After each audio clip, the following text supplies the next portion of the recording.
اعوذ باللہ من الشیطان الرجیم بسم اللہ الرحمن الرحیم وَلَقَدْ أَرْسَلْنَا إِلَىٰ أُمَمٍ مِّن قَبْلِكَ فَأَخَذْنَاهُم بِالْبَأْسَاءِ وَالضَّرَّاءِ لَعَلَّهُمْ يَتَضَرَّعُونَ صدق اللہ العظیم۔ اللہ سبحانہ و تعالیٰ اپنی ایک سنت بیان کر رہے ہیں آج کی آیت میں کہ ہم کسی قوم کو آزمائشوں میں کیوں ڈالتے ہیں، تکالیف میں کیوں مبتلا کرتے ہیں، حالات کیوں آتے ہیں، مصائب کیوں آتے ہیں۔ فرمایا کہ جب انسان دنیا کے اندر اپنے آپ کو دارالامتحان میں نہیں سمجھتا بلکہ وہ اپنا استحقاق سمجھتا ہے کہ جو کچھ مجھے ملا ہے وہ میرا حق ہے، تو پھر ہم اسے مختلف طریقے سے آزماتے ہیں تاکہ وہ اپنی نظر ثانی کرے اپنے لائف سٹائل پر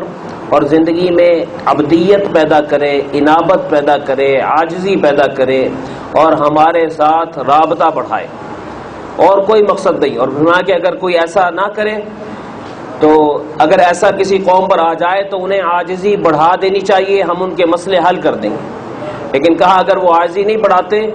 تو پھر ہماری ایک سنت ہے کہ جو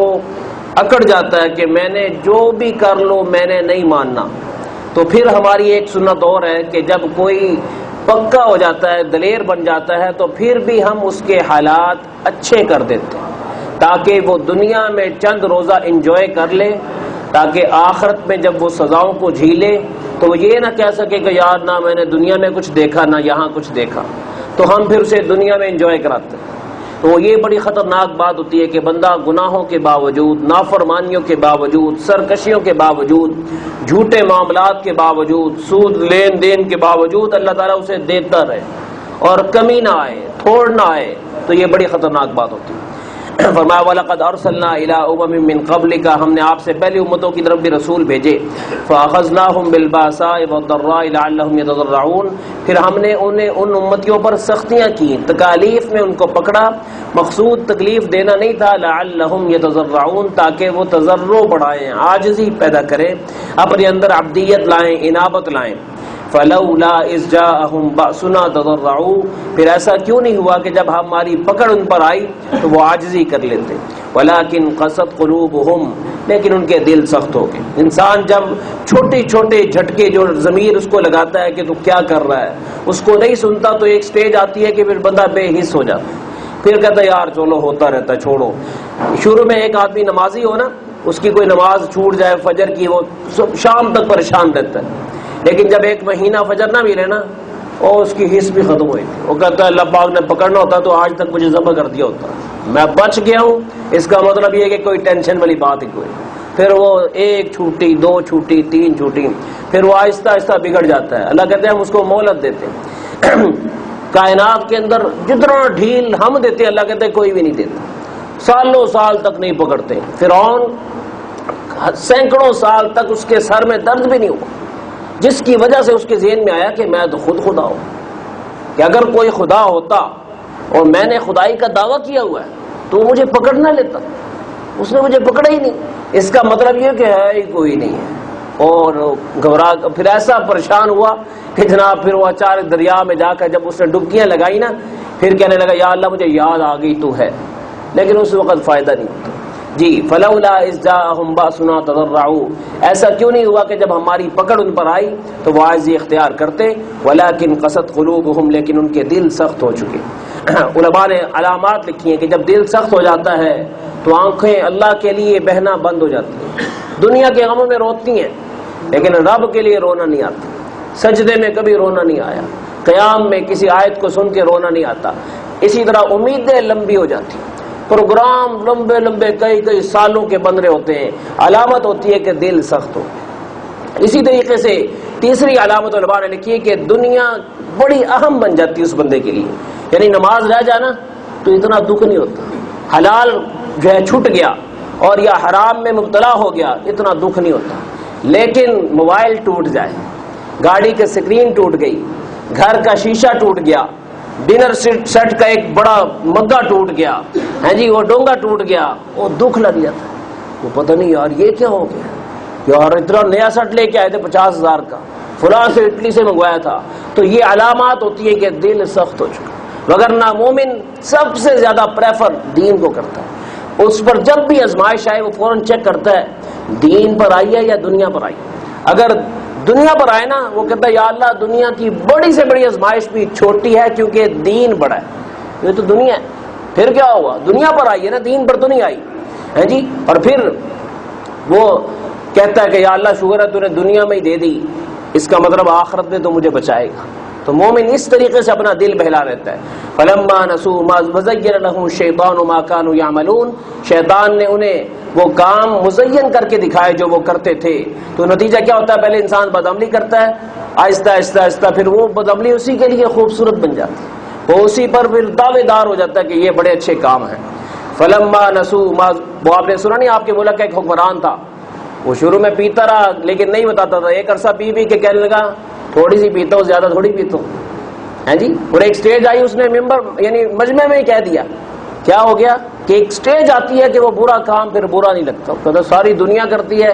میں نے کر لیا تو کیا ہوا۔ فلما نسوا ما ذکروا به فتحنا علیہم ابواب کل شیء، جب وہ اس نصیحت کو بھول گئے جو ان کو کی گئی تھی تو ہم نے ان پر ہر چیز کے دروازے کھول دیے۔ پچھلی امتوں کے ساتھ ایسا ہوا کہ نافرمانی کی انتہا ہوئی تو ہم نے برکتیں ہر چیزوں میں وافر کر دیے، چل بھائی تاکہ یہ دنیا میں انجوائے کر لیں۔ حتی اذا فرحوا بما اوتوا، یہاں تک کہ جب وہ ان چیزوں پر اترانے لگے جو ان کو دیا گیا تھا، کہتے تھے اور مولوی صاحبان کہتے تھے کہ دین پہ چلو گے تو حالات ٹھیک ہو گئے، دیکھو ہم ویسے ہی ٹھیک ہو گئے۔ وہ اس طرح کی باتیں شروع ہوئی، دیکھو جی ہمارا ملک ترقی کر رہا ہے، فرمایا اخذناہم بغتہ، پھر ہم نے اچانک ان کو پکڑ لیا، فَإِذَا هُمْ مُبْلِسُونَ، پھر وہ نا امید کے نا امید ہو کر رہ گئے کہ یہ ہو کیا گیا۔ اسی کو قرآن نے دوسرے مقام پہ کہا کم ترکوا من جنات، ایسی بستیوں کو جب ہم نے پکڑا جن کی معاش بہترین تھی، معیشت، لیکن کیا ہوا، نافرمانی کی انتہا کو پہنچے، تو پھر جب ہم نے ان کو مارا نا تو ان کے باغات موجود تھے، ان کے پھول سونگنے والا کوئی نہیں تھا، وعیون، چشمے بہ رہے تھے، اس سے سیراب ہونے والا کوئی نہیں تھا، وکنوز، ان کے خزانے اسی طرح پڑے ہوئے تھے لیکن ان خزانوں سے استفادہ کرنے والا کوئی نہیں تھا، ومقام کریم، ان کی سیر گاہیں زبردست تھیں لیکن ہمارے ساتھ تعلق خراب کیا، ہم نے ان کا آوے کا آوا بگاڑ دیا۔ فقطع دابر القوم الذین ظلموا، پھر ان ظالموں کی جڑ کاٹ دی گئی۔ والحمد للہ رب العالمین، کائنات میں سب تعریفیں اللہ کے لیے جو جہانوں کا پالنے والا ہے، کیونکہ ظالموں کا خاتمہ کرنا بھی اللہ کا احسان ہے، یہ اللہ کی نعمت ہے۔ تو شروع میں جڑ نہیں کاٹتے اللہ، شروع میں کیا ہوتا ہے، درخت کے نا صرف برگو بار چھوٹی چھوٹی آزمائشیں آتی رہتی ہے، چھوٹی چھوٹی آزمائشیں، اسی میں بندہ سمجھ جائے تو ٹھیک ہے، نہ سنبھلے پھر ایک سٹیج آتی ہے کہ اللہ جڑ سے ختم کر، نشان پائی ختم ہو جاتا ہے، پھر جیسے تھا ہی کوئی نہیں۔ کتنے کتنے بڑے بڑے حکمران دنیا میں آئے، آج کہاں چلے گئے، آج ان کا نام و نشان ہی نہیں۔ اس لیے ہمیں کہا جا رہا ہے کہ جب ہم تمہیں آزما رہے ہیں، اس کا مطلب یہ ہے کہ ہم سے کانٹیکٹ بڑھاؤ، ہم سے رابطہ کرو، اور اللہ تعالیٰ سے رابطے کا طریقہ، بہترین طریقہ خلوت میں لمبا سجدہ ہے، بندہ سجدے میں چلا جائے، آنسو بھی بہائے، آیت کریمہ پڑھے اور بار بار درخواست کرے کہ یا اللہ جو کچھ ہو رہا ہے اس سے زیادہ کے قابل ہو، لیکن تیرے علاوہ در بھی کوئی نہیں، میں نے کہاں جانا ہے، میرے دکھوں کا مداوع بھی تو ہی کر سکتا ہے، میرے آنسوؤں کو پوچھ بھی تو ہی سکتا ہے، مجھے خوشیاں بھی تو ہی دے سکتا ہے، میری خوشیوں پہ، میری صحت پہ، میری جوانی پہ، میری عمر پہ، میری حیثیت پہ تیرا قبضہ ہے، یا اللہ مجھ پر کرم کر دے، تیرے علاوہ اور کوئی نہیں ہے، لا الہ الا انت، تیرے علاوہ کوئی نہیں، سبحانک، اور تیری ذات تو سبحان ہے، تیرے لیے کچھ بھی کرنا مشکل کام نہیں، انی کنت من الظالمین، اور جو حالات آئے ہوئے ہیں اس میں میرا قصور ہے، میں یہ نہیں کہتا کہ میں بے قصور ہوں، میرے بھی قصور ہیں، میرے سے کوتاہی ہوئی، اس انداز کے ساتھ عادت ڈالیے لمبے لمبے سجدے کی۔ عبداللہ بن عباس رضی اللہ تعالیٰ عنہ کے پاس ڈاکٹر معالج آئے اس دور کے، کہنے لگے آپ کی آنکھ کا مسئلہ ہے، آپ کو آنسو نہیں بہانے چاہیے،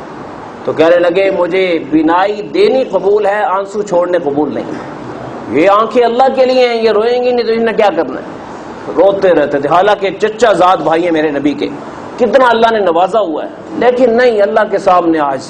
اس لیے آج ہم بڑے بڑے بول دیتے ہیں، ہماری خواتین کہتی ہیں ہم نے کیے ہی کیا ہے، یار اتنی بڑی آزمائش آ گئی، اس طرح کے جملے کفریہ جملے بن جاتے ہیں، اللہ بھی ناراض، قسمت بھی ناراض ہو جاتی بندے سے۔ اللہ ہماری حفاظت فرمائے۔ وآخر دعوانا الحمدللہ رب العالمین۔